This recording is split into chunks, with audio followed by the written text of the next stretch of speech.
this country this moment of silence to let the families of the victims know that we're thinking of them. But by God, this is the people's house. And if we can't stand up and then do something, then we're in trouble. There are any number of things that could be done. We must do a better job of identifying and checking the background of those who seek to buy weapons, especially assault weapons. We can ask people to pass the legislation that Mike Thompson introduced and has asked through a discharge petition that every single member of the House sign on to so we can have this bill debated, to make sure that if you can't fly because you're on a no-fly list because of your potential to commit terrorist acts, then you should not be able to buy a weapon by going into a gun shop and walking out with something that could let you do your mass destruction. We have to do a better job of responding to the red flags waved by people who are on the edge and showing signs of fanatic extremism or severe psychological strain. But what we shouldn't do is simply bow our heads for a moment of silence. Unfortunately, that's all Speaker Ryan would allow us to do yesterday. Terrorists should not be able to buy guns, but right now a suspected terrorist might enter a store, a gun shop, and walk out with a weapon of his or her choice. Our Republican colleagues refuse to act in the House of Representatives. Speaker Ryan said in a statement after the shooting, "As we heal," this is a quote, "as we heal, we need to be clear-eyed about who did this," end quote. Mr. Speaker, we're very clear-eyed about this. The man responsible for the unconscionable mass shootings in Orlando was investigated by the FBI, and at one point, he was on a federal watch list, and yet he got his hands on an assault weapon, and he committed mass murder. Mr. Speaker, let's be clear, and let's be clear-eyed. Let's not allow a vote on this, a vote on this critical bipartisan legislation to keep someone who's on the no-fly list from buying a gun is wrong. It is time to allow the American people to speak through their representatives and have a vote. Inaction is a choice, and in Congress, it has proved harmful. With that, let me yield to the Vice Chair, Joe Crowley. Thank you, Mr. Chairman. First and foremost, I just want to respect those lives that were lost and the injured and their families, and our thoughts and prayers go out to the victims of this horrific act. And secondly, I just want to make comment about last night. The reaction, I think, that my colleagues, and myself included, expressed on the floor was one of outrage, of frustration, of a desire to want to see something happen, not out of disrespect to anyone.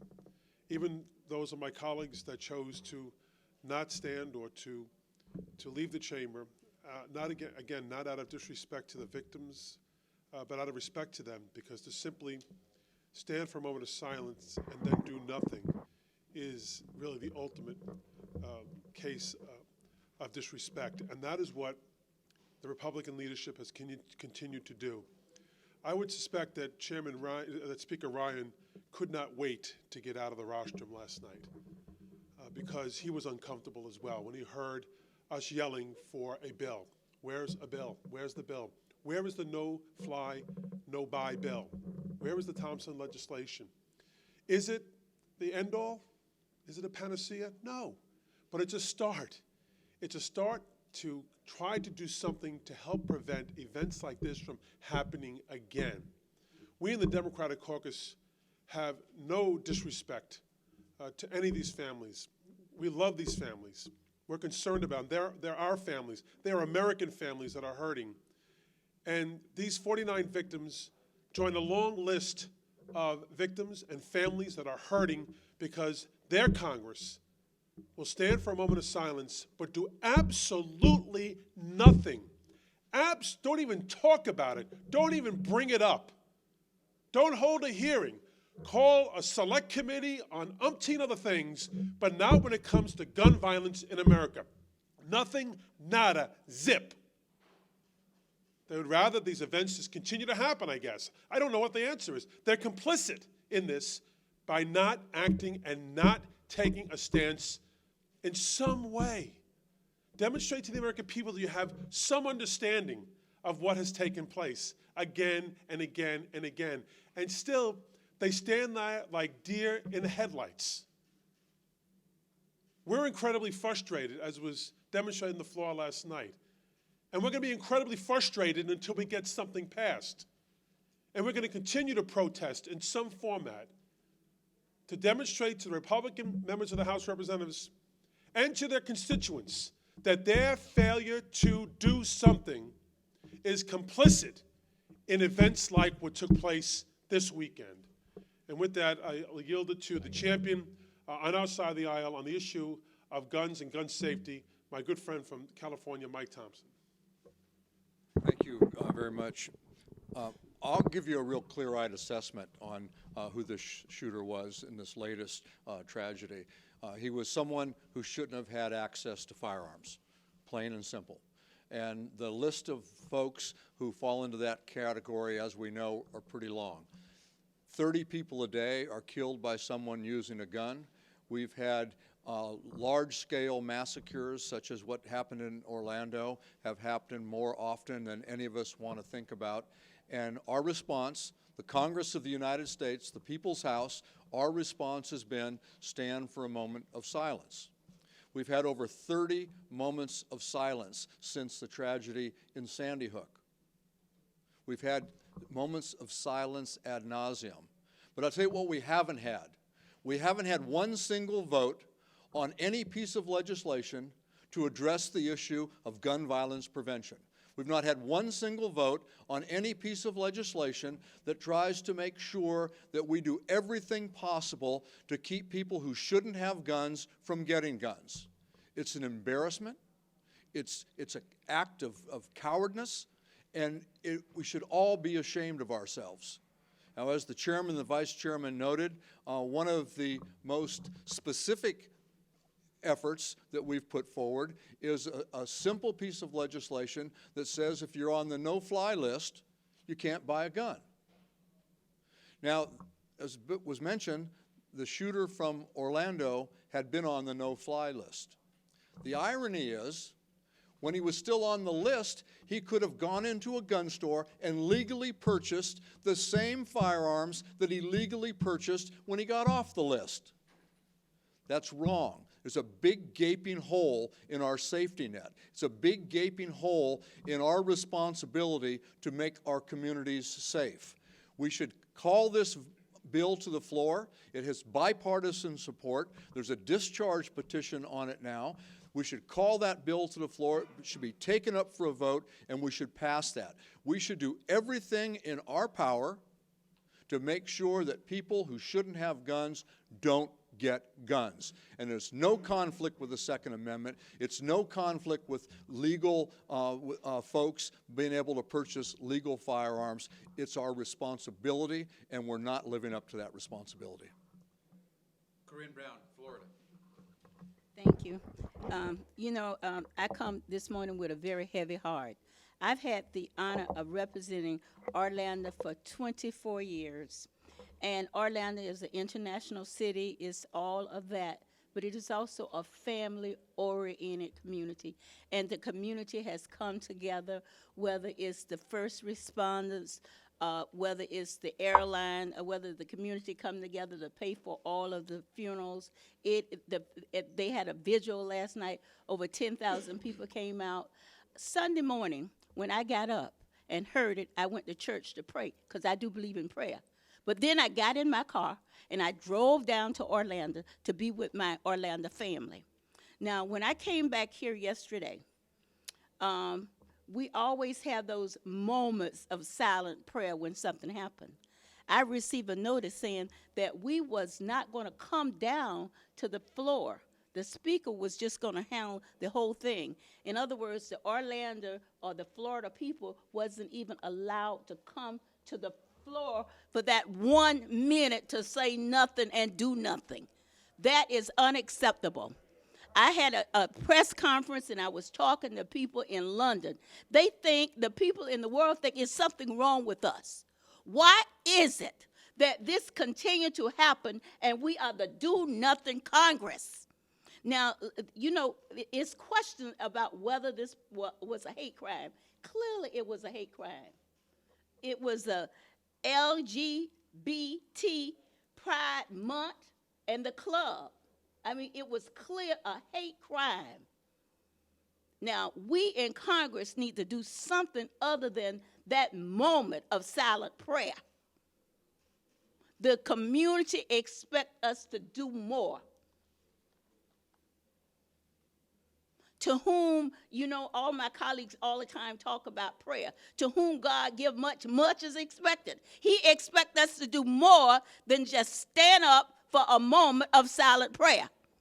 Let me now ask the author of hate crimes prevention legislation, David Cicely, Rhode Island.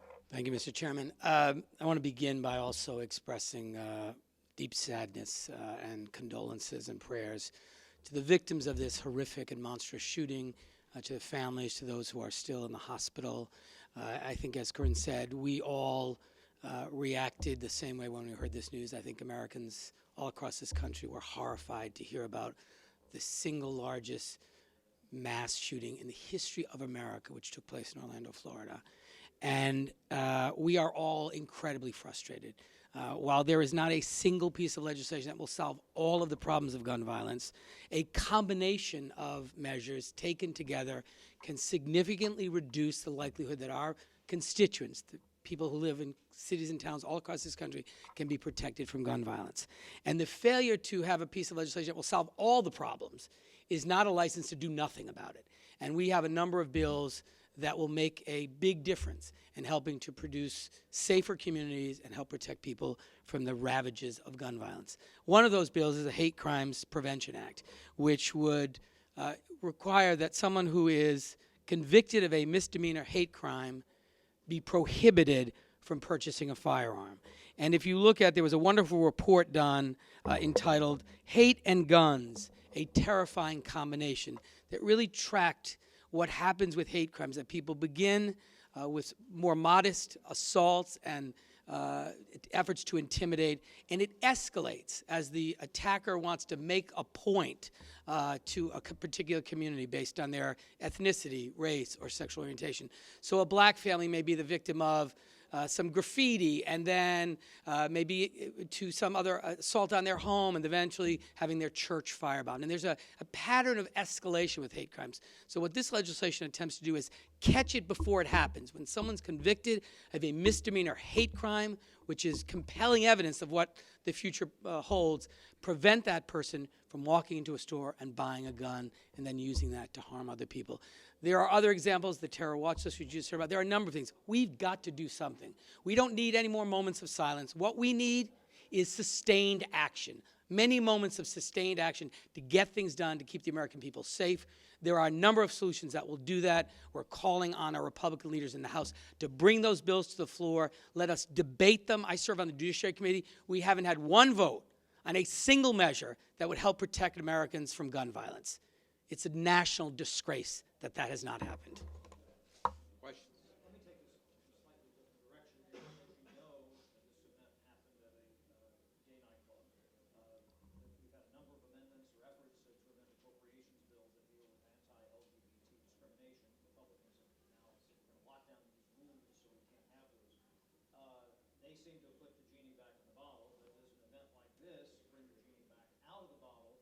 And how can you guys fight that in an effort to say, okay, look, this is what we're talking about. You guys don't want to deal with this issue, but we're going to try to force you to deal with this issue and get appropriations. I'll just comment quickly, but I'll let my colleagues also respond. I don't think we're going to stop. We weren't going to stop on that effort because we knew we had the votes.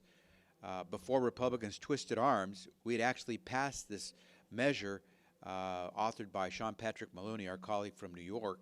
And so we're going to continue. And I think what happened in Orlando this weekend simply fortifies our efforts to make sure that we make this Congress act. But let me see if my colleagues want to comment on that. Okay. Look, there's no question that the hateful rhetoric and the discrimination which exists against the LGBT community in places all across our country is a tremendous and serious challenge. We see a number of states, about 30 states, that are actively considering bills to legalize some form of discrimination against members of the LGBT community. And so in this environment, it's particularly important that we take some steps to ensure that members of our community are protected from discrimination of any kind. Because the strongest kind of refutation of that language and the idea that members of the LGBT community should not be treated fairly or should not be treated equally would be an affirmative statement that discriminate against people based on their sexual orientation or gender identity is wrong and in this country illegal, would be to pass the Equality Act, which almost all the members of the House Democratic Caucus have co-sponsored, a comprehensive civil rights bill. That would be a strong refutation to this. But what I know as a party intend to do is use every occasion that we can to really reinforce the founding principles of this country, that everyone should be treated equally, that people should be treated with dignity and respect, and that people should not suffer discrimination of any kind.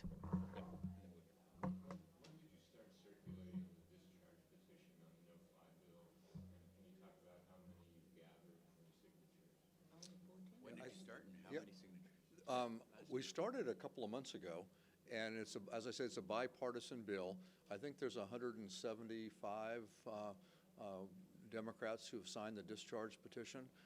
One of our colleagues in the caucus today, who wasn't on the list, told me he was going to go to the floor right away and sign it. So we're one more than when we started today. We just need a few courageous Republicans to join as well. Yes.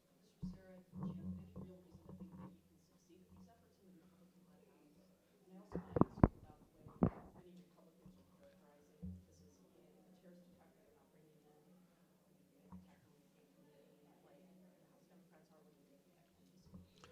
So we know, as Congressman Cicilline mentioned on the discrimination legislation, the measure to try to prevent discrimination against LGBTQ in this country, we had the votes.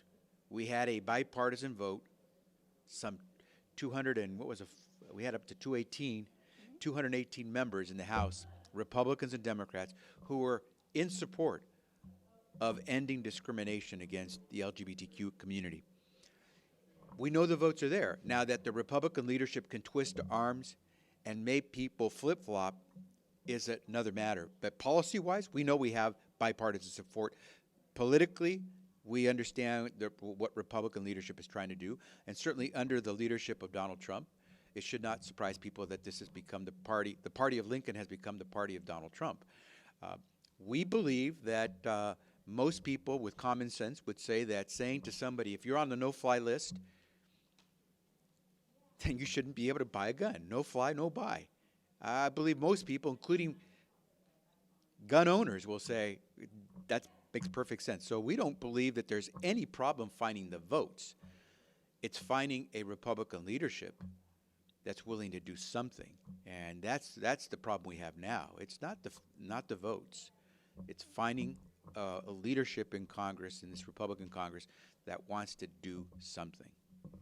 If you brought up the no-fly, no-buy legislation, or if you brought up the background check legislation that Peter King and I have authored, it would pass in the House of Representatives. Overwhelming. Well, that's up to the Republican leadership. They have to show the courage to bring it up. The American people want it. There are enough votes on the floor to pass it. They just have to screw up the courage to bring it up for a vote. Mr. Thompson, you said that this person should not have been able to buy guns, and yet he was not on the no-fly list in recent years. Are you suggesting that anyone who's ever been on the no-fly list should not be able to buy guns? No, I'm not.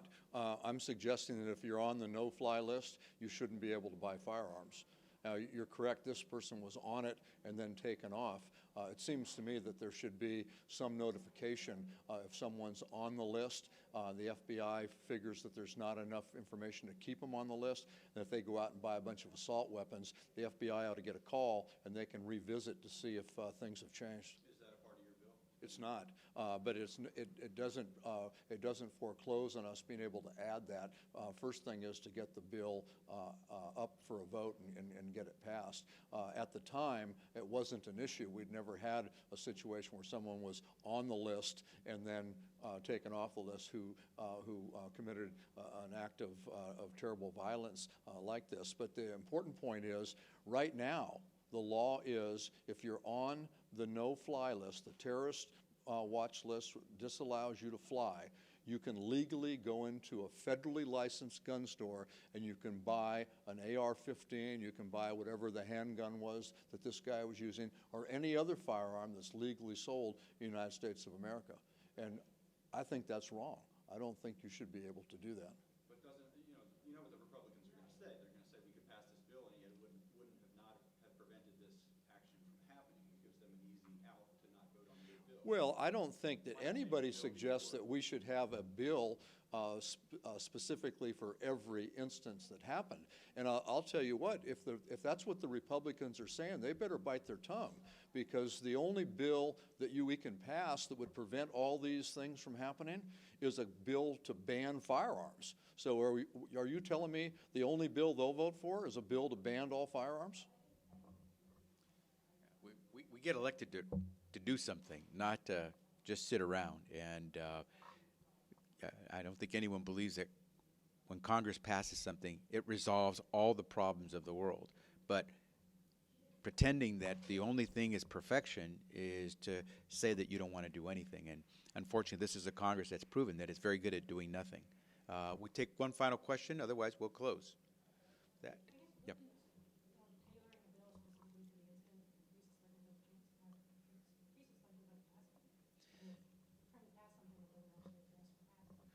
Sarah, we know there's some problems out there. We know that there are people who are trying to acquire weapons to do Americans harm. And to do nothing to try to prevent that, when we know that people who are on the no-fly list, there's a strong chance that some of those individuals, not all of them, but some of them, may actually try to move forward with their bad intentions, and to do nothing about that, to allow those folks who are on a no-fly list, you can't fly in a plane in the United States of America, but to allow them to continue to consider buying weapons, or at least to check them, or to do the universal background check so we know who's buying weapons. It doesn't have to mean you're a terrorist. What if you are just someone who is in a really bad mental state? And to do nothing to try to check on your status, your well-being, to allow you to pick up a weapon. Sandy Hook, perfect example of someone who should not have had a weapon in his hands. Could we have stopped it by passing particular legislation? Who knows, but we should try. And what we're talking about is giving the American people a sense that Congress is going to try to make their lives better and provide them some safety. And to do nothing is to accept the current circumstance. And we've got an epidemic of gun violence. Since the no-fly list was established, over 2,000 people on the no-fly list have legally purchased firearms through licensed dealers. Thank you all very much. Give everybody cause to pause. Thanks, sir.